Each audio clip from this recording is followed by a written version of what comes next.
Howdy folks, welcome to Rough Shot Outdoors. Today I'm going to do a little, do some bullet testing. We're going to test out 45 long Colt, 45 Colt, long Colt, whatever you want to call it, a hand load of mine. And then we're also going to test a 10 millimeter buffalo bore 220 grain hard cast. So I think I've showed you my Ruger new Vaquero before, but this is a hand load 250 grain hard cast bullet. I think it's 13 and a half grains of blue dot powder. So I just got one in here. So 1, 2, 3, 4. Where did that end up? Right under the hammer. Okay. 1, 2, 3. Alright, now it's in the right spot. Tricky when you're only loading one. But downrange, I've got some.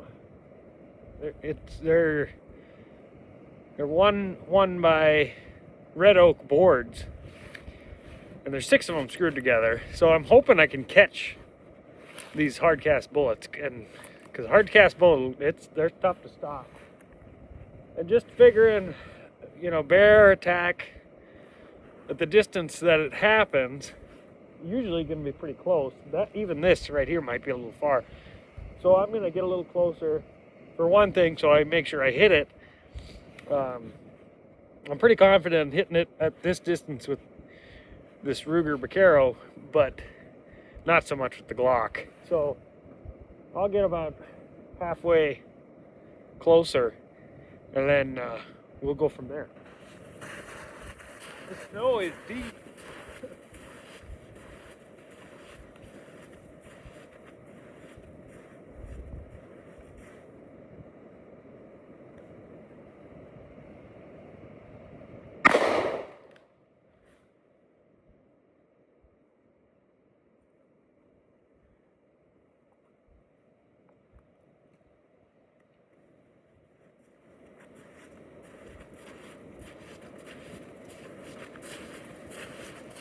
Well, I knocked it over.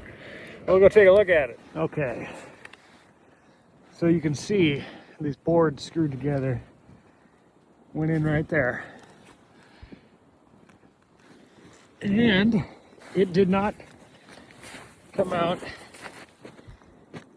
on this side. So we caught it. Well, let's try the 10 millimeter. Well, all right. We took a shot with the 45 Colt. Now it's hand load. Now I'm going to take a shot with the Glock 10 millimeter. Now, if you've watched some other videos, you know, this isn't my favorite pistol in the world. You know, stock, the way they come, not real known for precision shooting, but you know, they've got their, you know, advantages. I don't know if you could. That's a buffalo bore 220 grain hard cast. So you know, we'll go ahead. I'll stand in the same spot where I was, and we'll see what this does.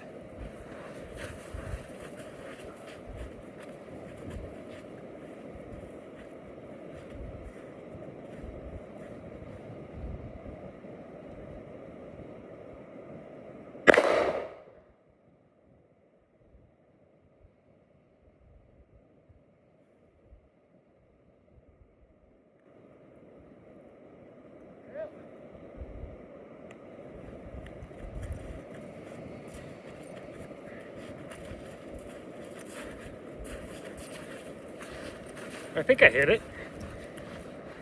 If I didn't at that range, I'm a terrible shot. But take a look. Yeah, right there. That was the 45 Colt. That's the 10 millimeter. And the holes look similarly sized. Kind of surprises me. Look at that. It did not come through. So what I'm going to do is I'm going to go back to the shop, take these boards apart, and we'll see what we got for penetration. Okay, well, this doesn't surprise me that much. For the second board,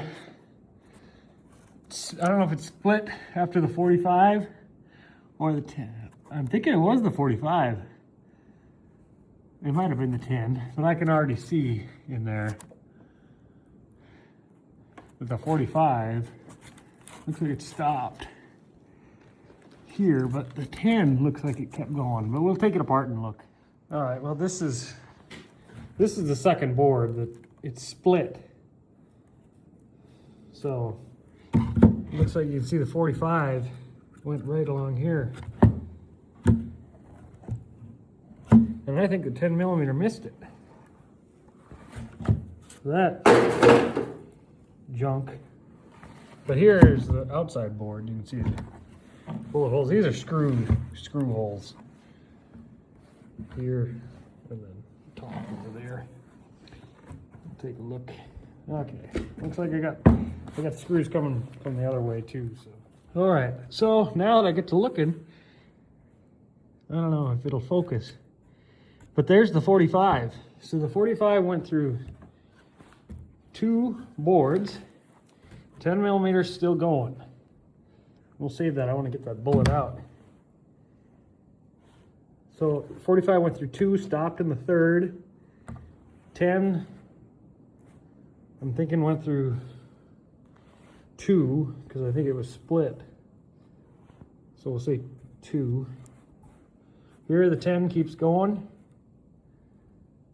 So the 10 is going through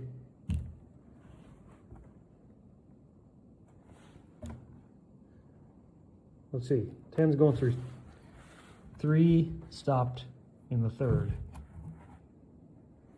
I'm going to dig these out and we'll take a look at them.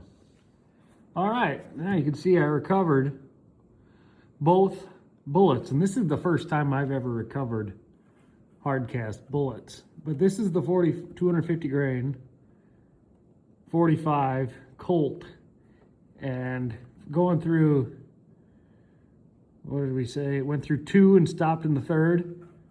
And of course, being a hard cast bullet, there is no deformation at all. Here is the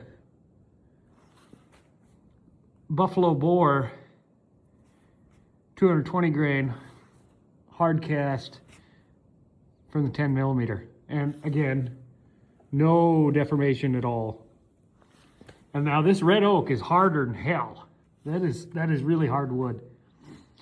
And I'm saying, because I'm pretty sure that second board had split and fell out when I hit it with the 45. So I'm thinking they penetrated about the same.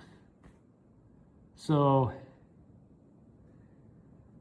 yeah, but 2.5, you figure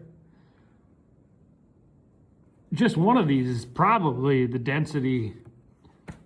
Well, it's thicker than a bear's skull, but that's hard wood. And I'm just impressed that I caught these bullets. But anyway. Oh, jeez, tripping in this snow.